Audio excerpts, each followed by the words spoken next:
I am going to do 11th sum of exercise 13.3 probability class 12. So let's do it. A manufacturer has 3 machines A, B and C. The first operator A produce 1% defective items, whereas other two produce operators A, B and C produces 5% and 7% defective items respectively.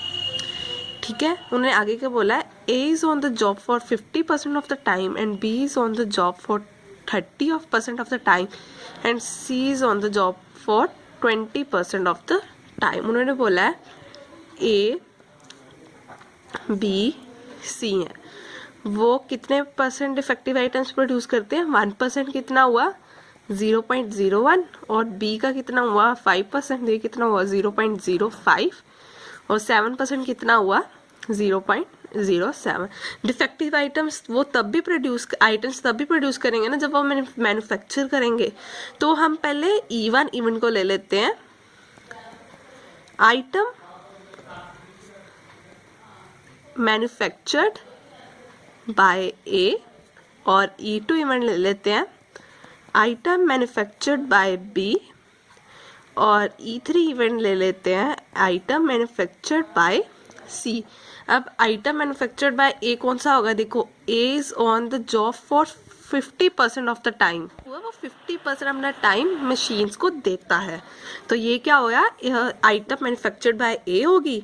तो probability of E1 क्या है 50% है ना, तो 50% को हम कैसे लिख सकते हैं 0.5. B is on the job for 30% of the time. तो E2 प्रोबेबिलिटी ऑफ E2 क्या होगी 30% किस तरह लिख सकते हैं 0.3 E2. B अपने मशीन्स पर 30% टाइम देती है. ठीक है, प्रोबेबिलिटी ऑफ E3 क्या होगी, क्या है 20%, तो ये कितनी होगी 0.2. ठीक है, आगे क्या उन्होंने लिखा है a defective item is produce. इसका मतलब ये इवेंट हो चुका है, डिफेक्टिव आइटम इज प्रोड्यूस. जो इवेंट हो चुका होता है हम उसे हमेशा ए इवेंट लेते हैं. ठीक है, ये आपको हमेशा याद रखना पड़ेगा. Item is defective. ठीक है, what is the probability that it was produced by ए.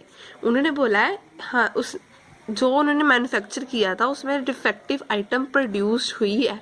हमने प्रोबेबिलिटी निकालनी है कि वो ए ने प्रोड्यूस की हो डिफेक्टिव आइटम.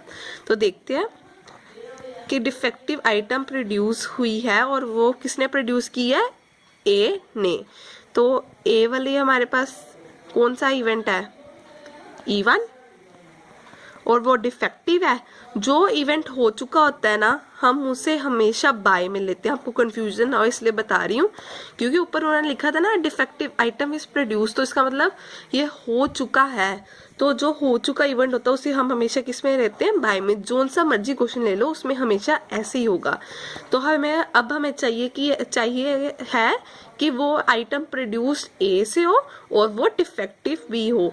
तो आइटम ए से मैन्युफैक्चर्ड हो उसका प्रोबेबिलिटी क्या है 0.5 और वो डिफेक्टिव भी हो.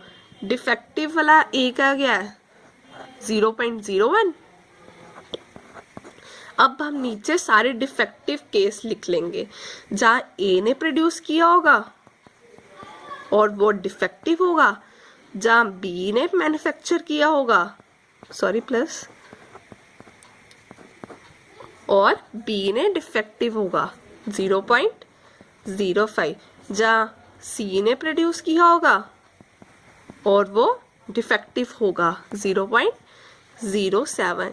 ये सम आप फॉर्मूले के बिना भी कर सकते हो. बहुत इजी मेथड है. अगर आप इसको यूज करोगे आपको ना फॉर्मूलाज लर्न करने की जरूरत पड़ेगी. इसको आप सीधा कंसेप्ट लगाओ और आपका सॉल्व हो जाएगा. तो ये 3 पॉइंट के बाद 0 लगेगा 0.005, 0.015, 0.014. ये आगे 0.05 प्लस करेंगे 0.034. पॉइंट के साथ पॉइंट कट गया तो हमारे पास आंसर क्या आ गया 5/34 इज द आंसर.